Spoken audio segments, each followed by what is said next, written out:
Meus irmãos, a paz do Senhor Jesus, que Deus te abençoe neste momento de reflexão da palavra do Senhor. Obrigado por se dispor a estar nesse canal, tantos canais disponíveis, né? E você, pela tua fidelidade, pelo teu amor, pelo teu carinho, estamos aqui para receber uma porção do céu ao nosso coração. Só Deus mesmo para nos conduzir, só Deus mesmo para abrir essas oportunidades de, através de um sistema midiático, alcançar o teu coração, alcançar a tua casa. Desde já, a minha oração por nós que estamos aqui para meditar neste momento é que o teu coração permaneça sempre quebrantado, aberto para receber a palavra do Senhor. Aliás, nós somos colocados na Bíblia como uma terra e que sejamos como uma terra fértil. E somos mesmo criados do pó e que sejamos uma terra fértil, que o Senhor possa cada vez mais te usar como um instrumento e Ele ser aquele que te prepara, que te edifica todos os dias. Embora vivemos dias cruéis, nós vamos entender biblicamente tudo o que está acontecendo conosco e podemos também desfrutar, meus irmãos, diante dessa crueldade que estamos passando, através dessa calamidade na saúde pública, nós podemos também sentir, perceber e viver o amor de Deus. Então que você continue com o teu coração aberto. A palavra, se você quiser anotar, pode anotar. Se você que tem o meu contato depois quiser esse esboço bíblico, você tem todo o direito de me pedir, quero te apresentar com muito carinho. Mas acompanhe comigo o que o Senhor tem para falar conosco neste momento dessa reflexão, em nome do Senhor Jesus. Teremos algumas referências aqui, procure se alimentar ao máximo da palavra do Senhor, ela que nos fortalece todos os dias. Então quero meditar contigo nessa noite. O tema da mensagem, inclusive, se chama A Última Praga. Então os leitores da palavra do Senhor já sabem que essa expressão, a última praga, ela vem lá do Êxodo.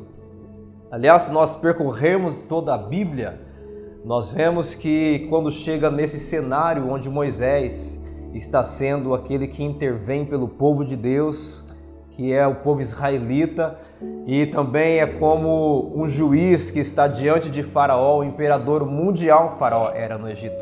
O imperador mundial apontando para Faraó e dizendo: olha, se curve diante de Deus, se curve diante do Criador.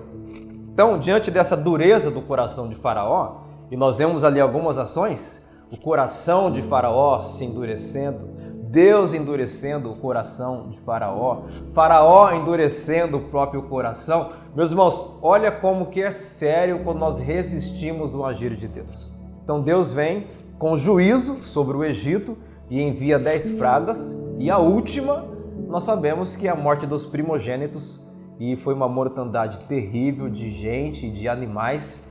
Foi um dia cruel para aquele povo, mas para o povo de Deus estavam guardados na terra de Gósen. O anjo da morte passou por terem sangue nos umbrais, representando o sangue de Jesus, que foi imolado um cordeiro naquele dia.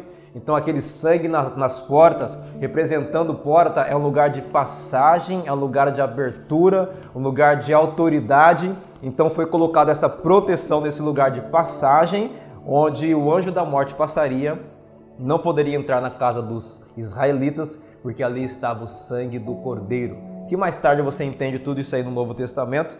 Mas nós vemos aí Deus liberando 10 pragas no Egito. A última, como disse para vocês, traz essa morte dos primogênitos.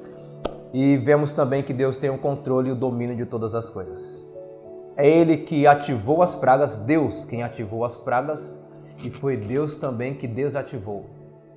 Às vezes reclamamos de tudo isso, porque a humanidade está vivendo essa pandemia, porque a humanidade está vivendo essa mortandade.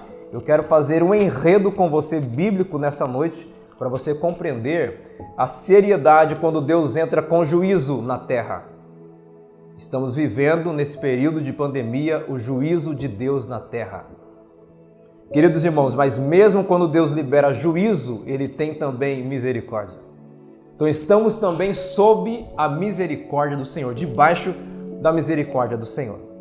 Então, meus irmãos, como eu disse para vocês, então lá no Êxodo, no Egito, Deus tem o propósito de fazer tanto Faraó quanto os egípcios a conhecerem o Deus Todo-Poderoso. Aliás, o próprio Faraó se intitulava um Deus, esse Deus com letra minúscula. Abrindo parênteses, essa diferença de letra maiúscula e minúscula é exclusividade da língua portuguesa quando se coloca em paralelo com o hebraico, que foi escrito o Velho Testamento, tá, meus irmãos?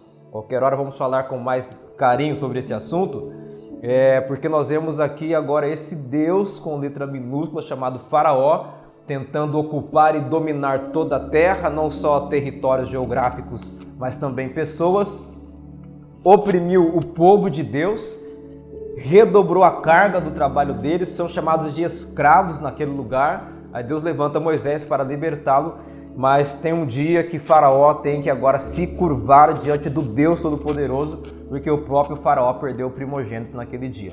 Todo o Egito, na verdade, teve que se curvar naquele dia e entender quem que é que governa o universo. Esse foi o propósito das pragas no Egito. Aí eu caminho para outro livro agora, eu chego até no Números 16, o que eu citei antes, nesse primeiro ponto da mensagem, o que eu citei antes está em Êxodo, capítulo 11, que é a última praga, e agora eu estou em Números 16. Números 16, o povo já saiu do Egito, agora o povo está vivendo num lugar desértico, um lugar de desconforto, e eles vivem muitas experiências. Números, se você ler com tranquilidade, com paciência e alimentando de cada versículo, você vai ver que é o livro das reclamações, das queixas, que Moisés chama de murmuração, povo resmungão, que nada tá bom. E olha que o próprio Deus se manifestava diante deles, de dia e de noite. De dia como uma nuvem para protegê-lo, ou protegê-los daquele sol do deserto, e à noite como a temperatura ficava baixíssima, insustentável ao corpo humano, Deus se manifestava naquela mesma nuvem que estava aparecendo de dia, aquela nuvem se aquecia e aquecia também o povo no deserto. Não só a nuvem de dia e de noite, ainda tem água que Deus faz brotar no deserto. Ainda tem um alimento diário que chamamos de maná na Bíblia, um pão diário para o povo. E o povo reclama de tudo isso. Antes do capítulo 16 de Números, o povo reclama porque não está comendo carne. Então é o livro das queixas. Aí chega nesse cenário do capítulo 16, agora o povo vai reclamar do líder que ele tem. O povo está agora revoltado com Moisés e com Arão. Moisés e Arão, a assembleia aqui é santa, a reunião, a assembleia, e isso significa, a reunião aqui do povo de Deus é uma reunião santificada. O povo que está aqui, Moisés, é um povo santificado. Moisés, que negócio é esse de você e Arão se colocar como maiorais entre nós? O povo se levanta, começa com 3 homens, Datã, Corá e Abirão. Moisés se prostra diante de Deus quando ouve essa fúria, quando escuta essa fúria desses 3 homens se levantando contra ele. E Arão clama ao Senhor. Deus prepara no coração de Moisés para que seja colocado, montado ali um tribunal. Vamos ver então se foi o Senhor que me chamou, é Moisés que diz isso, ou se foi eu que me coloquei nessa posição. Aí tem todo o arranjo aqui, se você ler o capítulo 16 de Números, eu estou contando essa história para você se localizar. E Deus leva esse povo para se encontrar. Deus permite Moisés fazer ter um posicionamento mesmo de juiz entre eles. E nós vemos aqui que foi ficando grave o assunto. Primeiro é que Deus ele queria eliminar esses homens. E Moisés coloca diante deles o seguinte, o que Deus revelou para Moisés. Irmãos, Datã, Corá e Abirão, se vocês tiverem morte natural, então significa que eu me vangloriei e me coloquei como maiorais sobre vocês. Mas se a morte de vocês for totalmente anormal, então significa que vocês pecaram contra o Senhor.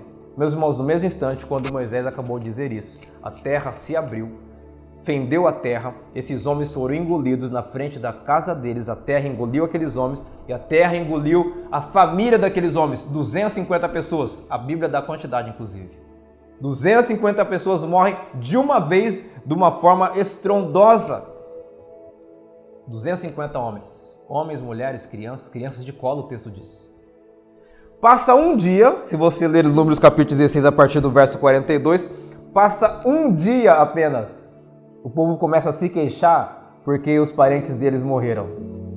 Aí começam agora a se revoltar de novo contra Moisés e Arão. E Deus fala assim: Moisés, sai da frente porque eu vou matar todo mundo.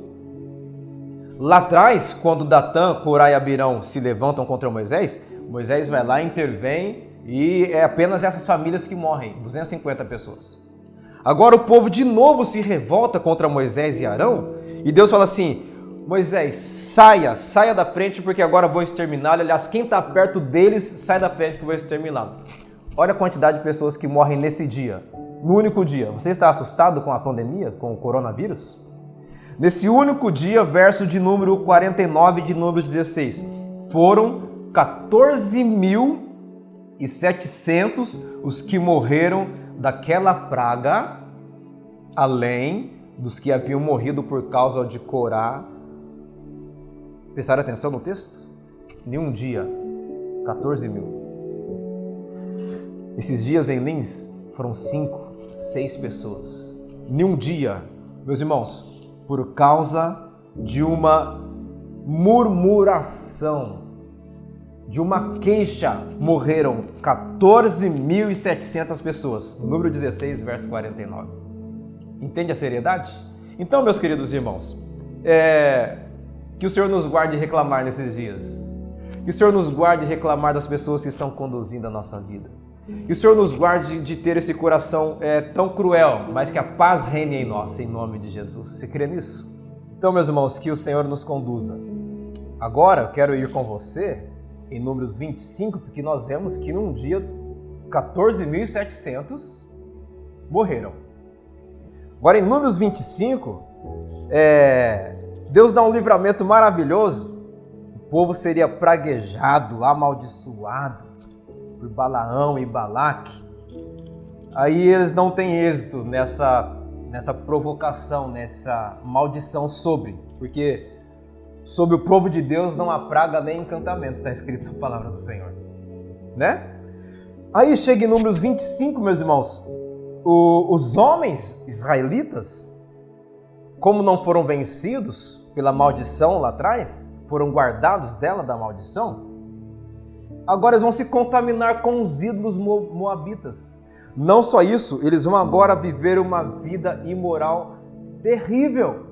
A imoralidade sexual tomou conta do povo de Israel, esses homens se perverteram, estou em Números 25, e Deus desencadeia uma praga sobre esse povo. Nós estamos vivendo, meus irmãos, do mundo agora é uma praga. O coronavírus é uma praga altamente contagiosa, ainda mais a versão, a cepa que tem agora, né? Essa variação. Então, meus irmãos, esses homens estão vivendo um dia de imoralidade, período de imoralidade, e Deus libera uma praga sobre eles, e um rapazinho entra no arraial, no meio do acampamento de Israel, com uma moça moabita, leva para dentro da sua tenda. Não bastando a perversidade que eles estavam vivendo, esse homem, ele ainda vai fazer isso publicamente dentro da sua tenda, só que, do jeito que teve uma intervenção lá atrás, lá Moisés intercedeu pelo povo e a praga cessou, só que atingiu 14.700 pessoas. Agora, aqui em Números 25, a mortandade também é cruel, porque Finéias entra em cena, porque a praga estava matando um monte de gente. Finéias entra em cena, entra nessa tenda, onde está tendo aquele ato terrível, e ele com uma lança, ele crava entre os dois no momento do ato. Aí diz o texto de Números 25, que a praga cessa depois que Finéias, neto de Arão, sacerdote, a ira cessa depois que Finéias estanca o pecado. Mas já haviam morrido 24.000 pessoas. 14.700 em Corá, Datã e Abirão, e aqui em Números 25, mais 24.000 morreram. Estamos assustados com a pandemia agora, em 2021? Só ler a palavra do Senhor, como foi cruel o castigo de Deus. Porque o povo se rendeu à imoralidade sexual. O povo se rendeu à idolatria. Aí, caminhando um pouquinho, eu preciso caminhar aqui com você para meditarmos nessa noite. Eu vou agora em Deuteronômio, capítulo 28. um texto, meus irmãos, que nos chama muita atenção. Deuteronômio é o quase lá. Deuteronômio é perto da terra prometida. Deuteronômio eu já tenho visão onde o Senhor vai me colocar. Aí Moisés, trazendo a instrução para o povo, ele vai realmente mostrar qual que é a vontade de Deus. Aí em Deuteronômio, capítulo de número 28, Deus diz assim para o povo, versos 58 e 59. Agora Deus vai tratar de infidelidade, tá? Lá em Números 16, o problema é a murmuração, a revolta, a rebelião. Em Números 25 é a imoralidade sexual, o problema, Deus manda a praga. Lá em Números 16, Deus manda uma praga, morre 14 mil. Números 25, Deus manda a praga, morre 24 mil. Deuteronômio 16, um alerta de Deus condicional. Se vocês não seguirem fielmente todas as palavras dessa lei, escritas nesse livro, e não temerem este nome glorioso e terrível, o Senhor, o seu Deus. Verso 59, abra bem os ouvidos. Ele enviará pestes terríveis sobre vocês e sobre os seus descendentes, desgraças horríveis e prolongadas. Você acha que está longa a pandemia? 2019, 20, entramos no 21 agora? 2019 na Ásia, chega em nós 2020, estamos arrastando para 2021. Deus diz assim: se vocês forem infiéis, enviarei pestes terríveis sobre vocês. Não só sobre vocês, sobre a geração, sobre os descendentes de vocês. Desgraças horríveis e prolongadas, doenças graves e persistentes. É só ler a palavra, meus irmãos. Por causa da infidelidade, nós podemos viver dias de pragas na terra. Por causa da infidelidade do povo de Deus, nós podemos viver dias de doenças graves e persistentes. Que o Senhor nos guarde, meus irmãos, de tudo isso. Caminho mais um pouquinho, estou no meio da mensagem agora, para você não desistir. Continue comigo, em nome do Senhor Jesus. Agora eu quero falar de um homem, um rei zeloso, chamado Davi, o homem segundo o coração de Deus. E corro agora para o primeiro livro das Crônicas. Crônicas é como notícias, né?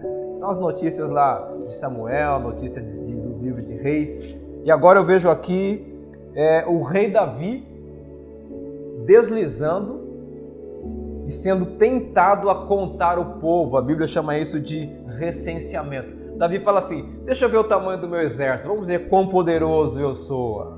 A soberba, a vaidade, o orgulho, o prazer de ser um guerreiro, aquela sensação de mérito, aquela sensação que cheguei aqui na minha força, foi com a minha intelectualidade, foi com o meu currículo, foi com a preparação que eu tive, ninguém viu o quanto eu sofri, ninguém viu atrás das malhadas, das ovelhas, lá no pasto, quando ninguém viu. Deixa eu ver agora o tamanho da minha estrutura, do meu patrimônio. O comandante do exército, Joabe, até tenta impedir, meus irmãos. Mas aí o Davi, a palavra diz aqui, logo no primeiro verso, meus irmãos, que Satanás levantou-se contra Israel e levou Davi a fazer um recenseamento do povo. Então o próprio Davi, ele cedeu à tentação de Satanás. Joabe vai, cumpre a sua missão. O texto todo aqui diz que ele excluiu os levitas e excluiu os benjamitas, um povo separado para trabalhar dentro do templo. E ele volta com a conta lá. Ô Davi, Joabe falando: Davi, seu exército é grande, você tem 1.100.000 soldados. Tá bom para você? 1.100.000 soldados. Pega uma cidade grande aí do nosso país.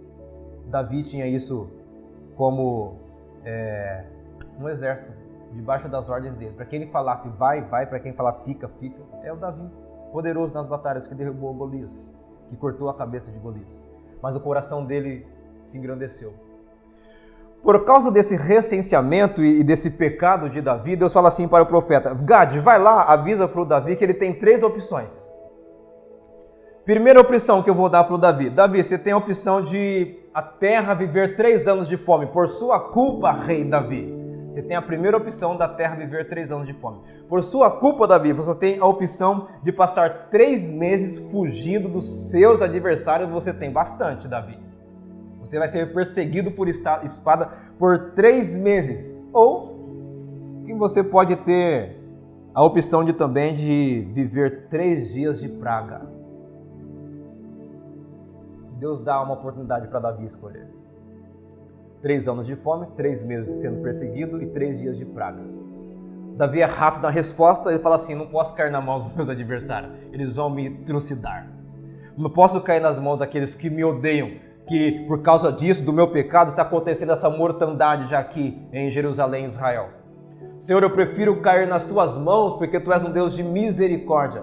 E diz que o texto aqui para nós, que naquele dia foram mortas. Nós fizemos uma conta aqui na chave, meus irmãos. Lá em Números 14.700. Em Números 25, 24 mil. Por causa do pecado do rei, 70 mil pessoas morreram em 3 dias. Repito, você está assustado com a pandemia? A gente não sabe o que é 70 mil covas. Não sabe o que é 14.700 covas. A gente não faz ideia o que são 24 mil covas. Meus irmãos, esse texto aqui, esses textos, na verdade, é para poder acender o nosso coração e mostrar o quanto Deus ainda tem nos guardado em meio a todo esse terror que estamos vivendo. O profeta Abacuque, no capítulo 3, ele vai mostrando, inclusive, lá está o texto do grande entendimento, quem é Deus para Abacuque: se a figueira não florescer, se não houver fruto na videira, se não tiver vacas nos currais. Você conhece o texto. Mas antes de tudo isso, Deus diz para as nações estremecerem diante do Deus Todo-Poderoso, para as nações se aquietarem diante do Deus Todo-Poderoso, meus irmãos, porque eram grandes as pragas e doenças terríveis que Deus poderia lançar diante da desobediência do povo. É só ler Abacuque que você vai entender isso aí. Aí, meus queridos irmãos, eu quero agora sair do Velho Testamento. Olha como que eu corri com vocês, hein?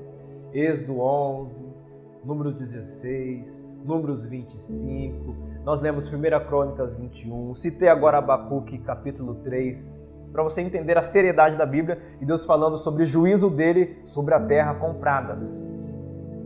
Vivemos muitas mortandades esses dias. Que o Senhor tenha misericórdia da nossa alma, porque eu quero avançar agora para você compreender para o Novo Testamento. Aí você vai ver que a Bíblia é um livro só. Tá? Eu quero compartilhar contigo essa clareza agora do Novo Testamento. O Velho é a sombra, a realidade está em Cristo, que é o Novo Testamento, a nova aliança. Quero compartilhar isso com você. Lucas 21. Então estamos no Novo Testamento. Lucas 21. Os discípulos estão surpresos com a resposta de Jesus, que Jesus fala que não vai ficar pedra sobre pedra quando os discípulos estão maravilhados com as pedras e com as dádivas dedicadas a Deus a respeito do templo. Jesus fala, vai ser tudo derribado isso aí. Aí os discípulos entendem que Jesus está falando de outro tempo. Aliás, o contexto aqui é o sinal dos fins dos tempos. E eles perguntam, Jesus, quando vai acontecer essas coisas? Aí Jesus relata nos versos 11, 12 e 13. Olha o que diz a palavra do Senhor. Haverá grandes terremotos, fomes e pestes em vários lugares, e acontecimentos terríveis e grandes sinais provenientes do céu. Mas antes de tudo isso, prenderão e perseguirão vocês. Então os entregarão à sinagoga e às prisões, e vocês serão levados à presença de reis e governadores. Tudo por causa do meu nome. O verso 13 é a chave para mim e para você. Chave do quê?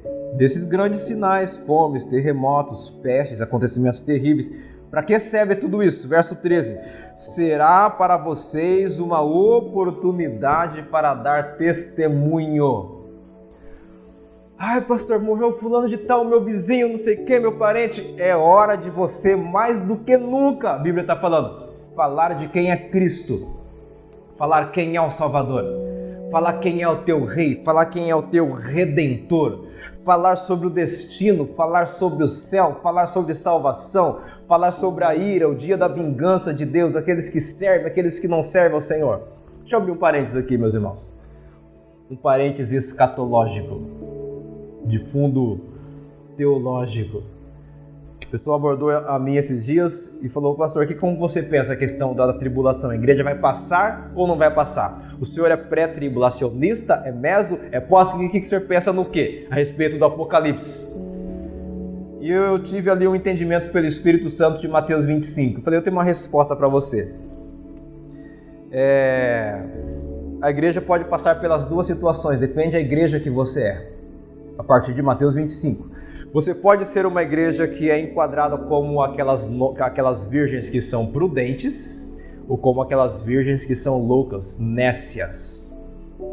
Se eu sou a virgem prudente, eu entro para as bodas do Cordeiro e a porta se fecha e eu entro para a celebração. Essa é a noiva pura, santa, guardada, que tem óleo de reserva, cheia do Espírito Santo. Essa é a igreja que não vai passar pela tribulação. Mas se eu for aquela virgem louca, é virgem, mas é louca?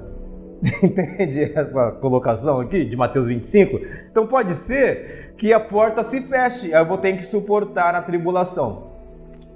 Resumindo, depende da igreja que você vai ter o entendimento escatológico. Se você fica, se você vai. Como que está o Espírito Santo na tua vida? Ele define a tua relação com o Espírito Santo, define se você vai estar na tribulação ou não. Então a resposta para você que fica nessa crise teológica, se a igreja participa ou não da tribulação, a resposta não está nessa crise teológica, a resposta está em que tipo de igreja eu sou. Amém? Voltando para a palavra, os discípulos estão profundamente alarmados e Jesus diz: tudo isso que vai acontecer é para dar testemunho, então continue falando de Jesus. Logo o arrebatamento chega, estaremos com Cristo, subiremos com Ele, celebraremos a boda com Ele, um dia glorioso nos aguarda.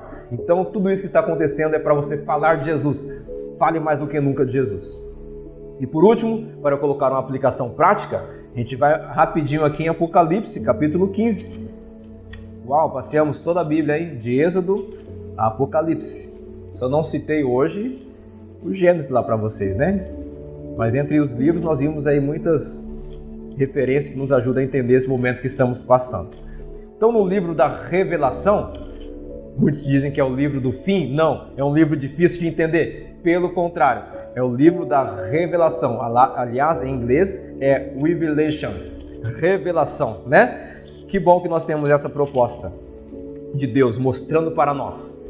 Quem discerne esse livro? Aqueles que buscam com o coração quebrantado e humilde diante do Senhor. E aqui em Apocalipse 15, nós vemos do verso 1 até o verso 8, pequenininho, olha só, que Deus libera as últimas pragas. Por isso que eu chamei essa mensagem de a última praga. Apocalipse 15 diz: vi no céu outro sinal. Lá nós vimos alguns sinais, né? Em Lucas 21, aqui João vê vários sinais e ele fala que viu outro. Grande e maravilhoso, 7 anjos com as 7 últimas pragas, pois com elas se completa a ira de Deus. Vi algo semelhante ao mar de vidro misturado com fogo, e em pé junto ao mar os que tinham vencido a besta, a sua imagem, o seu número e o seu nome, que é uma pessoa. A besta é uma pessoa, é um homem, ser humano, dotado de todo o poder de Satanás, ok? Esse número 666 é o número de um homem, é um número simbólico mostrando a imperfeição do homem, 3 vezes imperfeito, longe da perfeição de Deus, 777. E o texto diz: eles seguravam harpas que lhe haviam sido dadas por Deus, e cantavam, essa parte, meus irmãos, eu acho maravilhosa, e cantavam o cântico de Moisés. O Moisés é aquele lá atrás em Êxodo que intercedeu pelo povo para não ser totalmente destruído. É o Moisés. Lá no final de tudo, Deus fala assim: vamos cantar uma canção aqui no céu. Aí, é por minha conta agora, tá? A zanjaiada pergunta assim: que canção nós vamos cantar, Deus? Tá todo mundo pronto já. Vai louvor lá, cadê a bateria, a baqueta? Vai soltar. 3, 4, não, pessoal. É a canção que Moisés cantava. Meu Deus. o cântico de Moisés, servo de Deus, e o cântico do Cordeiro. Grandes e maravilhosas são as tuas obras, Senhor Deus Todo-Poderoso. Justos e verdadeiros são os teus caminhos, ó Rei das nações. Quem não te temerá, ó Senhor? Quem não glorificará o teu nome? Pois tu somente és santo. Todas as nações virão à tua presença e te adorarão, pois os teus atos de justiça se fizeram manifestos. Depois disso, depois dessa canção de Moisés, olhei e vi que se abriu nos céus o santuário e o tabernáculo da aliança. Saíram do santuário os 7 anjos com as 7 pragas, que é o texto que estamos lendo aqui. Eles estavam vestidos de linho puro e resplandecente e tinham cinturões de ouro ao redor do peito, e um dos 4 seres viventes deu aos 7 anjos 7 taças de ouro cheias da ira de Deus, que vive para todo sempre. O santuário ficou cheio da fumaça da glória de Deus e do seu poder. Ninguém podia entrar no santuário enquanto se não completasse as 7 pragas dos 7 anjos. Meus irmãos, então essas pragas vêm para dizer para toda a humanidade que está assolada, que está inquieta. Deus está dizendo assim através dessa pandemia: gente, aquieta-se, ouçam Deus. Ele é o soberano, Ele quem controla todas as coisas, Ele que governa todas as coisas, Ele que coloca um basta, Ele que está no controle de toda calamidade. Que todas as nações se curvem diante dEle, que abandonem os seus ídolos, que conheçam em tema a Deus, se arrependam. Meus irmãos, que estamos vivendo aqui é um brado do céu, Deus falando assim para a igreja: igreja, purifique-se, santifique-se. Conforme está escrito, aquele que é santo, santifique-se mais ainda. Aquele que é puro, purifique-se mais ainda. Então, meus irmãos, uma aplicação prática para nós irmos para o final dessa mensagem. Gostaria de deixar no teu coração qual que é o papel da igreja, então, diante de todo esse cenário. Olha o enredo que eu fiz aqui com os irmãos nessa noite. Qual que é o posicionamento da igreja diante de todo esse cenário? Primeiro, que os filhos de Deus foram chamados como sacerdotes, como aqueles que intercedem. Viram lá Moisés intercedendo pelo povo? Numa daquelas cenas lá de Êxodo, de Números 16, Moisés fala assim: Arão, corre lá e oferece lá sacrifício, e eles são sacerdotes, para que cesse a praga. Enquanto Arão estava preparando todos os utensílios para aquela oferta, para sacrificar ao Senhor e trazer agora um aroma agradável do céu, esse papel agora é da igreja. Pedro diz que agora é um reino de sacerdotes. É a igreja que intercede, meus irmãos. Quer saber sobre o lockdown? Segunda Crônicas, capítulo 7, a gente gosta de ler do verso 14, né? Se o meu povo, que se chama pelo meu nome, se humilhar e orar e buscar a minha face e abandonar os seus maus caminhos, então eu ouvirei do céu, sararei a sua terra, perdoarei os seus pecados. Mas o verso 13 me chama a atenção. Começa assim: se eu fechar os céus para que não chova sobre a terra, se eu enviar gafanhotos para que devore a sua plantação. Olha que seriedade, meus irmãos. Deus falando de um lockdown no céu. Esses dias postaram assim na internet: no céu não tem lockdown. Segunda Crônicas, capítulo 7, verso 13 diz que tem. O céu fecha. Segunda Crônicas, capítulo 7, verso 13. Depois você lê isso aí. Se eu fechar os céus para que não chova. Meus irmãos, e houve isso já na história, tá? Nos dias do profeta Elias, Elias orou e houve lá um período de seca, mais de 3 anos de seca. Deus fechou o céu, Deus fez assim, ó: o céu está em lockdown, o céu está confinado nele mesmo. Então tem lockdown no céu sim, tá bom, crente? Tem situações que Deus não ouve a oração dos crentes. Porque a condição é se humilhar e orar, buscar a face e abandonar os maus caminhos.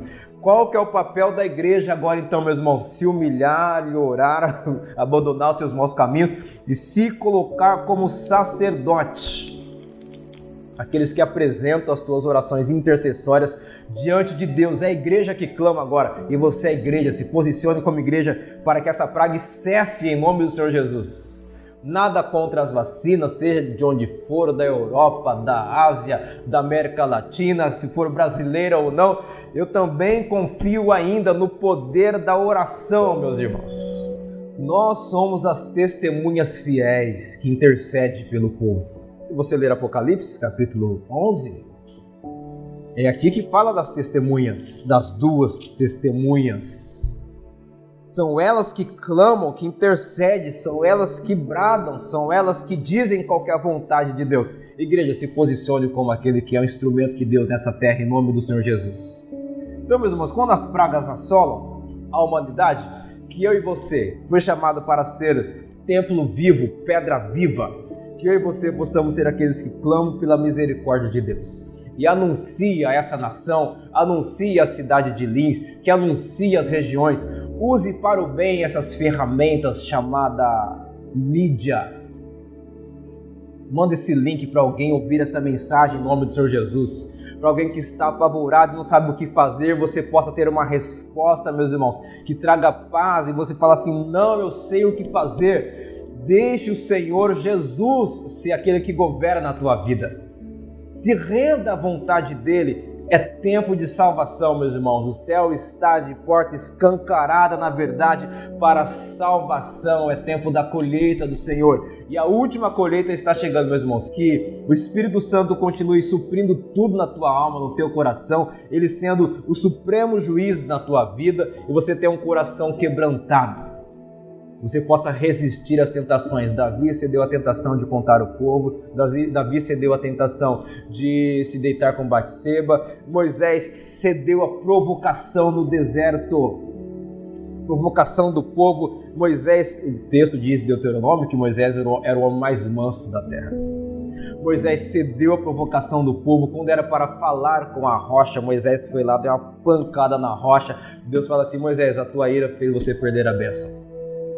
Então, queridos irmãos que nos ouvem neste momento, seja um canal de bênção para quem precisa ouvir essa mensagem. E se ela também está sendo útil para você, não tema essas pragas em nome do Senhor Jesus. Apenas se posicione como Finéias. Depois leia lá Números 25. Finéias foi lá, teve uma posição de sacerdote e estancou a praga. Eu e você somos sacerdotes do Senhor.